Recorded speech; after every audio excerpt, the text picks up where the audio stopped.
Glória a Deus. Bom dia mesmo. Graças a Deus que nos dá a vitória. Como diz o salmista Davi, eu deitei, dormi, acordei, porque o Senhor me sustentou. E ainda mais nesse tempo aí de coronavírus, não é verdade? Pois bem, queridos, está se aproximando já um ano que nós estamos nessa caminhada, neste horário, estar fazendo sempre uma live ao vivo, trazendo uma meditação na palavra de Deus. E nós estamos, a cada dia, trazendo uma meditação em um capítulo da palavra de Deus. Hoje, queridos, é o capítulo 18 do livro de 2 Reis, onde nos fala hoje sobre Ezequias, quando Ezequias estabelece o culto ao Senhor. Eita, glória a Deus, hein? Até que enfim, né? Apareceu alguém para estabelecer o culto ao Senhor. Então, vamos ver aqui, é um capítulo que tem 37 versículos e bastante coisa para a gente analisar. Que o Espírito de Deus venha ungir nossos lábios, nossa mente, nosso coração, certo? Bom dia mesmo, meus irmãos. Glória a Deus. Então, queridos, olha só. Capítulo 18, 2 Reis. E sucedeu que no 3º ano de Oséias, filho de Elá, rei de Israel, começou a reinar Ezequias, filho de Acás, rei de Judá. Tinha 25 anos de idade quando começou a reinar, e 29 anos reinou em Jerusalém, e era o nome de sua mãe Abi, filha de Zacarias. Então, agora que nós vamos falar do reinado de Judá, certo? No capítulo 17, nós falamos de Oséias, rei de Israel, quando a Assíria invadiu Israel, invadiu Samaria. Hoje nós vamos tratar de Judá, tá? Estou sempre lembrando aos irmãos que eram 12 tribos. Devido ao pecado de Salomão, elas se dividiram. 10 formaram o reino do norte, 2 formaram o chamado reino do sul. 10 passaram a se chamar de Israel, e 2, Judá e Benjamim, passaram a ser chamado Judá. Então, sempre havia 2 reis, um comandando o norte, o outro comandando o sul. Então, o 17 nos fala do reinado de Israel, e que foram invadidos, tá, pelo rei da Assíria, por causa do pecado deles de idolatria. Agora, aqui no 18, nós vamos ver Deus agora tratando com Judá, tá ok? Então, o Ezequias, ele se tornou rei de Judá. Esse Ezequias aqui, ele é avaliado, queridos, como um rei de grande importância para Judá, viu? E a prova disso é que o espaço nas Escrituras reservado a ele, diferentemente de muitos monarcas, queridos, de Judá e de Israel, que são citados em breve relatos. Né? Nós falamos, veja bem, do rei Nadab, tá? Nós falamos do rei Acasias, nós falamos do rei Elá, nós falamos do rei chamado Zacarias, nós falamos de um rei chamado Zimri, de um rei chamado Salum, de um rei chamado Pecaias, de um rei chamado Armon, um rei chamado Abias, um rei chamado Joacás e um rei chamado Joaquim. Foram relatos rápidos. Esses reis que eu citei aqui foi rapidinho. A Bíblia fala sobre eles. E que foram reis que desobedeceram a Deus, né? Então, a história deles apenas diz assim: fez o que era mal aos olhos do Senhor. Esses reis aqui que eu citei. Foi isso. Fez o que era mal aos olhos do Senhor. Tá? Então, em todo o tempo, queridos, vamos trazer agora para a nossa vida, para a nossa realidade. Nós vemos aqui que esses reis eles foram avaliados de uma forma rapidinha. Fez mal aos olhos do Senhor. Então, o que acontece, queridos? É que nós somos avaliados por Deus, entenda isso. Nós somos avaliados por Deus, tá? Que Ele concede a chance de escolher entre o bom e o que é mal. No entanto, queridos, deve ter a consciência de que, com suas ações, está semeando para o futuro eterno. Você, como é que você gostaria de ser citado? Como bom ou mal? Foram as atitudes de fulano boas aos olhos do Senhor? Andou com Deus? Ou fez mal aos olhos do Senhor? Como é que nós estamos sendo avaliados? Como é que o Senhor nosso Deus vai nos avaliar neste dia? Só que essa avaliação, o importante dela, queridos, é que tem a ver também com o nosso futuro, viu? O nosso futuro como servos de Deus, com a eternidade. Aí é que está. Tá? Bom, o versículo 4 diz assim: ele tirou os altos, quebrou as estátuas. Aqui é falando o que o rei Ezequias fez. Ele tirou os altos. Eram os lugares onde se colocavam as imagens, tá? Os altos. Então, ele tirou os altos, quebrou as estátuas, deixou abaixo os bosques, que eles tinham mania de fazer imagens lá nos bosques, viu? Nos matos, nas árvores, debaixo das árvores. Então,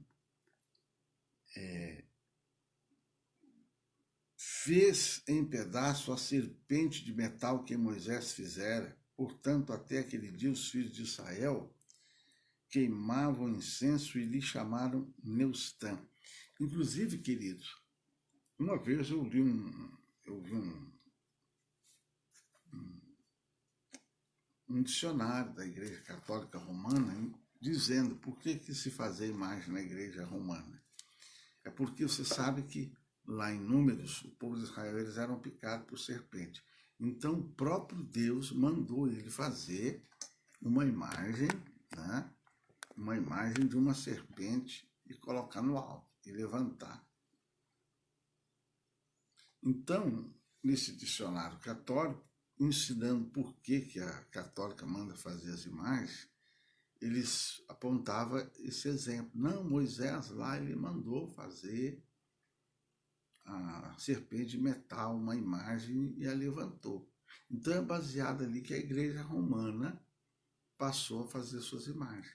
Só que aqui, ó, o que fala aqui, segundo Reis 18:4?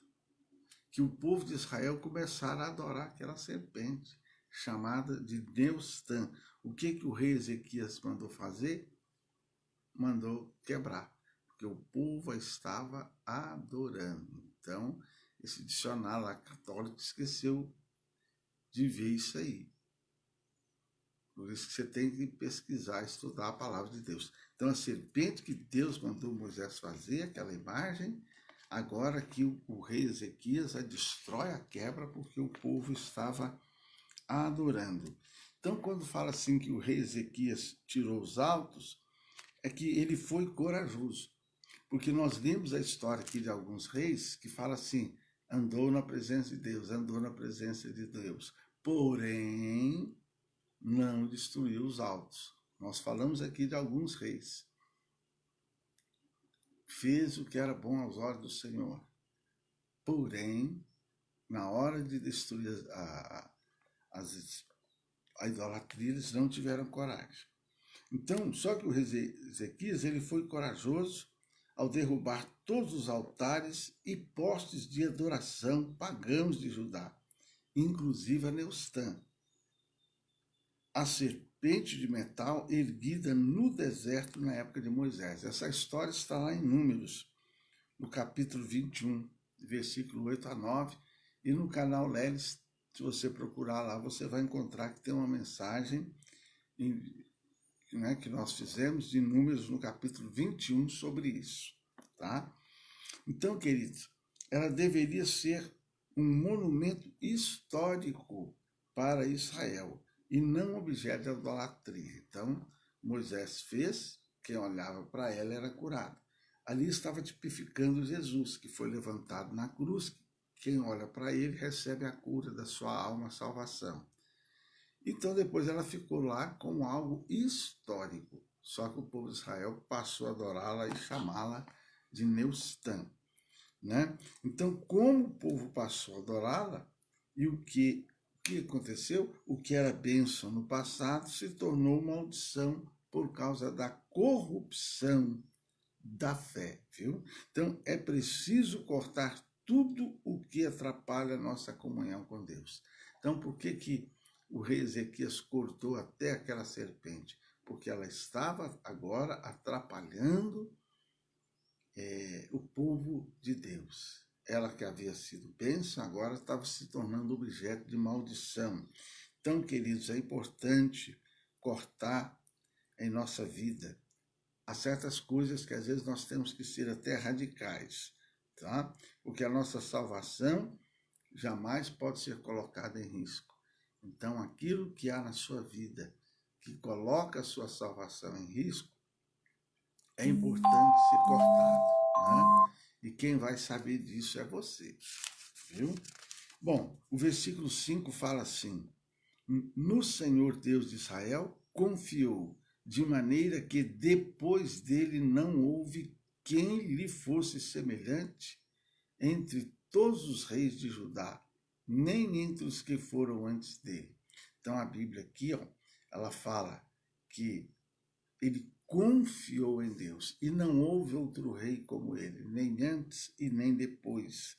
Então, por confiar e obedecer, queridos, ao Senhor Deus, o rei Ezequias ele se tornou então aí um dos melhores reis de Judá. Confiou em Deus. Você tem confiado em Deus? Você tem confiado em Deus nesses tempos difíceis? Você tem confiado em Deus nesses tempos de coronavírus?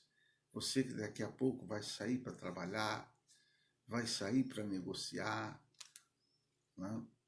Vai sair porque precisa sair.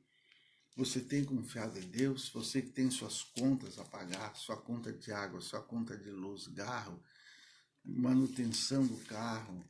Às vezes o dinheiro não está entrando como você precisa, como seria necessário. Então, queridos, é hora de confiar em Deus. Nós, pastores, né, com a igreja aí trabalhando, não está trabalhando na sua totalidade, até porque mesmo tem a questão do distanciamento, a igreja não pode estar com a sua capacidade total, e mesmo assim, pessoas idosas e crianças, há bom senso disso para não estar presentes também, não é verdade? Então, é hora de confiar em Deus. A igreja tem suas contas a pagar, tem seus compromissos, tem água, tem luz. Igrejas que têm funcionários, na verdade, igrejas grandes acabam tendo uma receita maior ainda. É hora de confiar em Deus. Pessoas que vivem no comércio, negociar. Então, receba essa palavra aí. Confiança é uma profunda segurança. é a firmeza de ânimo que todos devem possuir até alcançar os seus objetivos. O Salmo 125:1 nos diz isso, tá? A confiança em Deus, querido, faz a pessoa ter paz e tranquilidade, mesmo quando passa por grandes lutas. Coloque a mão no seu coração. O Espírito Santo de Deus está pedindo para eu fazer essa oração. Coloque a mão no seu coração agora. Querido Deus e Pai, autor de nossa fé, eu faço agora esta oração. Aqui, ó Deus, nos fala que o rei Ezequias confiou em Ti e que não houve rei como ele, nem antes e nem depois, nem em Israel e nem em Judá. Ele confiou em Ti. Ele teve coragem de atacar a idolatria. Ele teve coragem de tirar os altos, aquilo que o povo gostava. Meu Deus, a Tua palavra fala que houve outros reis bons, porém não tiveram essa coragem. Ele teve. É verdade que vieram as retaliações, mas ele teve. E o Senhor o honrou, abençoando. Ele confiou em Ti. Meu Deus, eu oro agora por esta mãe. Eu oro agora por este pai. Eu oro agora por esse irmão, por essa irmã, por esse Teu servo, por essa Tua serva, que está com dificuldades no trabalho, está com dificuldade de vender, está com dificuldade de negociar. Meu Deus, esta família que está com dificuldade até de pagar a sua conta de água, a sua conta de luz, talvez pagar a prestação do carro, talvez pagar o IPTU, IPVA. Ô Senhor da glória, usa de misericórdia. Meu Deus, essa família que o desemprego chegou, essa família que chegou ali a dificuldade financeira até devido a essa questão desse Covid, essa família que o estresse chegou, o cansaço emocional chegou, a falta de paciência chegou. Senhor, essa pessoa precisa confiar em Ti. Essa pessoa que não conseguiu dormir, essa pessoa que já está tomando remédio, já está tomando calmante, essa pessoa que o seu nervo já está à flor da pele, essa pessoa que está preocupada, essa pessoa que está chorando, essa pessoa que talvez, quem sabe, está até desentendendo com o seu cônjuge, com seus filhos. Então eu te peço, papai, usa de misericórdia, usa de compaixão. Querido Espírito Santo, leve este homem, leve essa mulher a confiar em Ti, assim como o rei Ezequias confiou. Assim eu te peço, papai, em nome do Senhor Jesus Cristo. E continuando aqui a história, o versículo 6 fala assim: porque se chegou ao Senhor, não se apartou dele, e guardou os mandamentos que o Senhor tinha dado a Moisés. Queridos, ele guardou os mandamentos. Em uma época onde a rebeldia a Deus e o pecado reinavam, Ezequias se manteve íntegro e leal ao Senhor. Sem medo, ele andou na contramão dos maus costumes do paganismo. Uma característica da fidelidade foi o seu desejo de reparar a casa do Senhor. Que Deus dê a você graça, que Deus dê a você vitória em nome do Senhor Jesus. Coloque a mão no seu coração e receba esta outra oração. Querido Deus, eu quero abençoar o teu filho e a tua filha, que está andando em contramão. Enquanto esse mundo está dando um jeitinho, enquanto este mundo está tentando resolver a situação de uma maneira fácil, oh Deus, fortaleça esse homem, fortaleça essa mulher, para que ande nos teus caminhos. Talvez essa pessoa recebeu uma proposta para adulterar, assim como José um dia recebeu. Quem sabe este homem, esta mulher, o seu relacionamento está difícil, e veio-lhe a proposta, meu Deus. Mas que o Senhor use misericórdia. Leve este homem, leve esta mulher a firmar os seus passos na tua presença. Talvez vieram propostas para ser desonesto, e essa pessoa tem mantido-se fiel. Use de compaixão, de graça, fortaleça a mente, a alma, o sentimento, que essa pessoa firme os seus passos nos teus caminhos. Receba-e em nome de Jesus. E para encerrar, queridos, o versículo 29 a 30 diz: assim diz o rei, não vou vos engane Ezequias, porque não vos poderá livrar da sua mão, nem tampouco vos faça Ezequias confiar no Senhor, dizendo, certamente nos livrará o Senhor, e esta cidade não será. O que está acontecendo aqui? Queridos, não vos engane. A ganância dos assírios era imensa, e a sede de vingança reluzia nos olhos. O que está acontecendo? Lá no capítulo 17, o que aconteceu? A Síria, eles invadiram Israel e os levaram cativos, certo? Nessa época que o império que dominava o mundo era a Síria. Então, eles atacaram Israel, atacaram Samaria e os levaram cativo.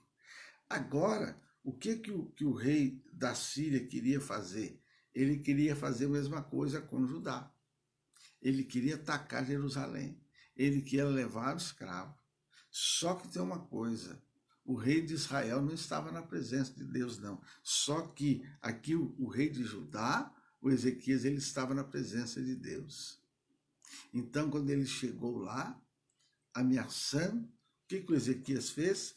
Ele busca a Deus. Isso aí eu vou falar amanhã, né? O versículo 36 diz, porém calou-se o povo e não lhe respondeu uma só palavra, porque mandando o rei havia dizendo, não lhe respondereis. O rei Ezequias ordenou ao povo de Israel que nada respondesse aos assírios, mas que tão somente confiasse em Deus.